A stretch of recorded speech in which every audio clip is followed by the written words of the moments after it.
بسم اللہ الرحمن الرحیم۔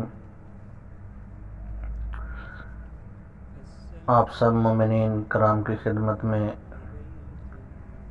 8 شوال تاریخ کا سیاہ ترین دن یعنی یوم انہدام جنت البقیع کے حوالے سے آپ سب مومنین کی خدمت میں تعزیت و تسلیت عرض کرتا ہوں، اور بالخصوص وارث زمانہ منتقم کربلا کی خدمت میں بھی تعزیت و تسلیت عرض کروں گا۔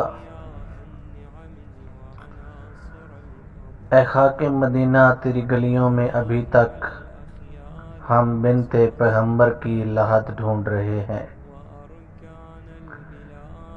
دل میں سوال پیدا ہوتا ہے کہ کیا یہ بقیع جسے جنت البقیع کہتے ہیں، کیا یہ شروع سے ہی ایسے تھا یا کسی ظلم کا نتیجہ ہے؟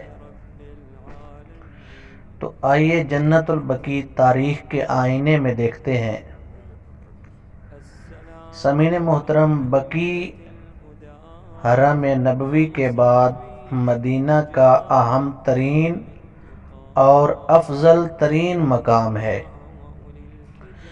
بقیع کا قبرستان سب سے پہلا وہ قبرستان ہے جو رسول اسلام صلی اللہ علیہ وآلہ وسلم کے حکم سے بنایا گیا۔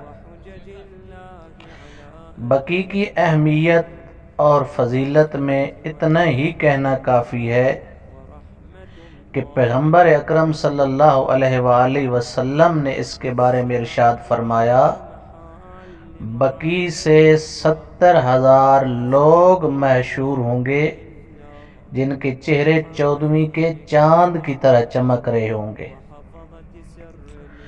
قبرستان بقیع اسلام کے قدیمی ترین اور ابتدائی ترین آثار میں سے ہے۔ بقیع اولاد رسول کا مدفن ہے۔ بقیع بعض روایات کے مطابق حضرت فاطمہ زہرا سلام اللہ علیہا کا مدفن ہے۔ بقیع 4 ائمہ معصومین امام حسن، امام سجاد، امام محمد باقر اور امام جعفر صادق علیہ السلام کا مدفن ہے۔ اب ان 4 ائمہ معصومین کی شخصیات کو بیان کرنا ہمارے بس سے باہر ہے، چونکہ ان کا مقام اتنا بلند اور بالا ہے کہ غیر معصوم ان کے مقام کا ادراک کرنے سے عاجز ہے۔ امام باقر علیہ السلام کی اہمیت کا اندازہ لگانا ہے تو صحیح مسلم کی پہلی جلد کے صفحہ نمبر 15 پر جابر بن یزید جوفی سے ایک روایت نقل کی گئی ہے کہ جابر کہتے ہیں، اندی 70,000 حدیث عن ابی جعفر عن النبی کلھا صحیح۔ فرماتے ہیں میرے سینے میں امام محمد باقر سے مروی 70,000 حدیثیں ہیں جو ساری کی ساری صحیح ہیں۔ یہ نقطہ اس بات پر دلالت کرتا ہے کہ امام محمد باقر تعلیمات نبوی کی نشر و اشاعت میں کس مقام پر فائز ہے۔ اسی طرح بقیع میں مدفون ائمہ میں سے ایک امام جعفر صادق ہیں۔ انسان ان عظیم کارناموں کو بیان کرنے سے عاجز ہے جو امام صادق نے اس مشکل ماحول میں انجام دیے۔ آپ خود اندازہ لگائیے، آج سے 1400 سال پہلے بنی امیہ اور بنی عباس کی پابندیوں کے باوجود امام صادق نے ایک ایسا حوزہ علمیہ تاسیس کیا کہ جس میں 4,000 شاگرد زیر تعلیم تھے۔ آج اتنی ترقی و پیش رفت اور ہر طرح کے وسائل فراہم ہونے کے باوجود ہمارے تمام حوزہ ہائے علمیہ امام باقر اور امام صادق کے حوزہ علمیہ کے سامنے حقیر ہیں، کم مایہ ہیں۔ اسی طرح امام مجتبی، امام سجاد علیہ السلام کی شخصیات تمام مسلمانوں کے نزدیک جانی پہچانی ہے، کسی تعارف کی محتاج نہیں ہے۔ بتانا مقصود ہے کہ بقیہ میں مدفن شخصیات کتنی عظمت کی مالک ہیں۔ بقیہ جو جنت البقیع کے نام سے معروف ہے، پیغمبر اکرم صلی اللہ علیہ وآلہ وسلم کے جلیل القدر صحابہ کا مدفن ہے۔ بقیع حضرت ام البنین سلام اللہ علیہا کا مدفن ہے۔ بقیع رسول اسلام کی داعیہ جناب حلیمہ سعدیہ کا مدفن ہے۔ بقیع بہت ساری عظیم ہستیوں کا مدفن ہے۔ اب آتے ہیں اس بقیع کی موجودہ صورتحال کی طرف۔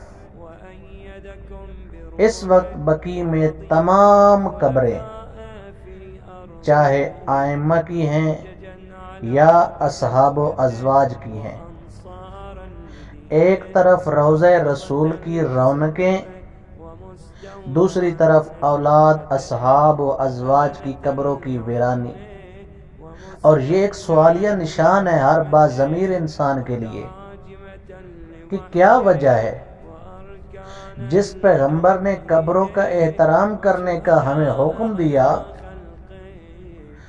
اسی پیغمبر کی امت نے اسی پیغمبر کی اصحاب ازواج اور اہل بیت کی قبروں کی توہین کر ڈالی، اور وہ بھی دین کے نام پہ بدعت اور شرک کے فتوے صادر کر کے۔ اور یہ صورتحال، یہ جنت البقیع کی موجودہ ویرانی جو آپ دیکھ رہے ہیں ناظرین، یہ صورتحال شروع سے نہیں تھی۔ پرانی تصاویر سے معلوم ہوتا ہے، جو پہلے سابقہ تصاویر ہیں جنت البقیع کی، آپ نیٹ پر دیکھ سکتے ہیں، ان قبور پر گنبد اور مقبرے بنے ہوئے تھے۔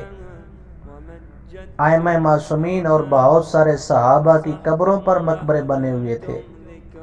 بقیع میں مدفون ائمہ معصومین کی قبروں پر جو سب سے پہلے روضے بنائے گئے، اس کی تاریخ معلوم نہیں ہے دقیقاً، لیکن مجموعی طور پر قرائن بتاتے ہیں کہ 5ویں صدی کے بعد، 5ویں صدی ہجری کے بعد بقیع کی قبور پر روضہ بنا ہوا تھا، اور اس سلسلے میں بہت ساری اسناد موجود ہیں۔ مثال کے طور پر اہل سنت کی تواریخ میں آیا ہے کہ سن 519 ہجری میں عباسی خلیفہ المسترشد باللہ نے ائمہ بقیع کی قبور پر روضہ اور گنبد کی تعمیر نو کروائی۔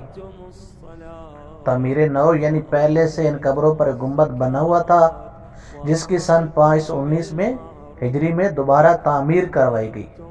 اور اہل سنت کے بزرگ علماء کی کتابوں سے یہ معلوم ہوتا ہے کہ بارگاہ بقیع 1000 سال پرانی تاریخ کی حامل ہے، اور اس 1000 سال میں کسی بھی مسلمان نے یہ نہیں کہا کہ یہ شرک ہے، یہ بدعت ہے، اسے منہدم کر دینا چاہیے۔ اس عظیم بارگاہ کی خصوصیات کے بارے میں تاریخی اسناد، مدارک، اس کے اسلامی آثار اور اس مقدس مقامات کی خصوصیات، وہ سب تاریخ میں درج ہیں۔ بعض مورخین نے ان روضوں اور گنبدوں کی اونچائی اور چوڑائی کو بھی نقل کیا، ان سابقہ عمارتوں کی شکل و صورت کی منظر کشی کی۔ مدینہ کے ایک مورخ جن کا نام علی ابن موسیٰ ہے، وہ لکھتے ہیں وَقُبَّةُ آلِ الْبَيْتِ علیہم السلام وَهِيَ اکبر القبات، یعنی ائمہ اطہار کا جو روضہ بقیہ میں موجود تھا وہ دیگر تمام مقبروں سے بڑا تھا۔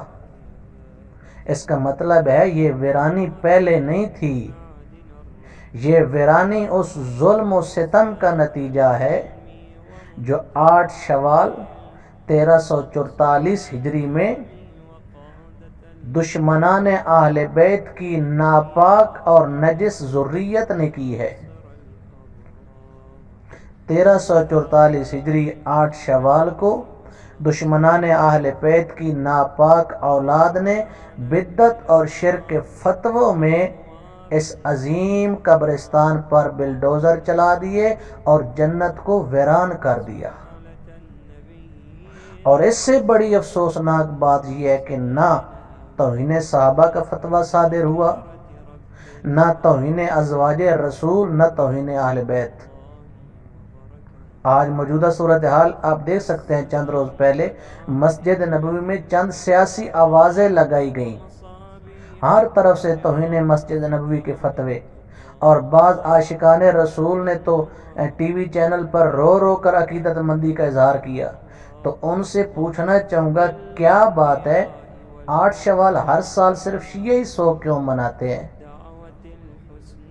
کیا یہ توہین صحابہ نہیں کہ صحابہ رسول کی قبروں پر بلڈوزر چلائے گئے؟ یہ توہین صحابہ نہیں کہ ازواج رسول کی قبروں کو مسمار کر دیا گیا؟